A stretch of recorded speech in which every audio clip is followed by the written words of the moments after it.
Iya, ada tokoh-tokoh pemuda memang ketika itu ya, yang masuk dalam pemerintahan, kabinet-kabinet yang ada di masa revolusi kemerdekaan. Misalnya Menteri Pemuda ketika itu Soekarno, itu seorang yang usianya masih sangat muda ketika diangkat menjadi menteri, mungkin baru usianya 34 atau 35 tahun begitu ya. Dan bahkan, Perdana Menteri Sultan Syahrir itu adalah biasanya dia terkenal sebagai nahkoda pertama ya Republik Indonesia, karena Syahrir adalah Perdana Menteri pertama yang, memerintah Indonesia setelah kita merdeka. Dan usianya ketika itu baru 36 tahun. Ini yang mungkin agak dilupakan di dalam sejarah kita, bahwa di masa awal ketika Indonesia merdeka, ini para pemuda ini memainkan peran yang sangat penting ya, bukan hanya di dalam berbagai macam bidang, di luar pemerintahan, tapi bahkan di dalam pemerintahan sendiri. Mereka memegang jabatan-jabatan yang sangat krusial, termasuk juga di kalangan militer ketika itu. Bisa dikatakan bahwa militer kita itu akarnya mungkin sudah ada sejak masa pendudukan Jepang, tetapi baru terbentuk betul-betul dengan identitas militer Indonesia itu di masa revolusi kemerdekaan. Dan ketika itu memang tokoh-tokoh yang kemudian memimpin militer itu kalau kita kategorikan bisa kita katakan sebagai para pemuda juga.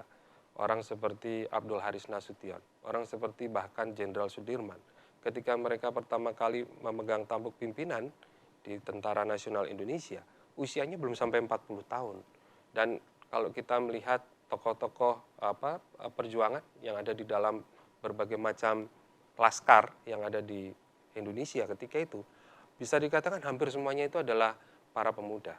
Jadi para pemuda ketika itu memang mengisi berbagai macam profesi ya, termasuk juga di dalam pemerintahan. Jadi peran mereka memang sangat menentukan dalam hal ini.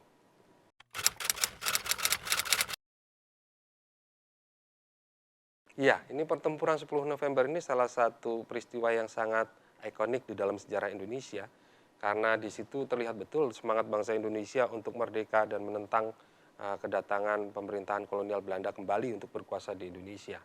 Sebetulnya konteks perangnya itu adalah antara rakyat Surabaya yang merupakan representasi dari bangsa Indonesia ketika itu melawan sekutu sebetulnya. Tetapi sekutu ini diboncengi oleh Nika. Nika ini adalah pemerintahan yang ingin dibentuk di Indonesia oleh Belanda ya untuk mengisi kekosongan setelah Indonesia itu dibebaskan dari pendudukan Jepang. Jadi Belanda itu ingin memerintah lagi Indonesia melalui Nika.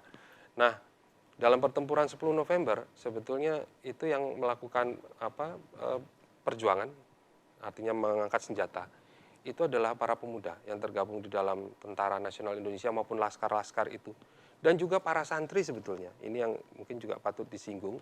Jadi ketika itu di wilayah Surabaya dan sekitarnya ada puluhan, mungkin ada puluhan pesantren ya, yang kemudian setelah terjadi peristiwa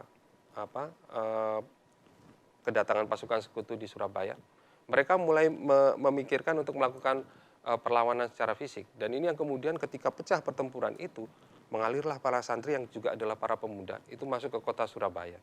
Dan terjadilah pertempuran besar luar biasa ketika itu ya, yang kemudian menjadi salah satu momen terpenting dalam sejarah kita yang kita peringati sebagai Hari Pahlawan 10 November.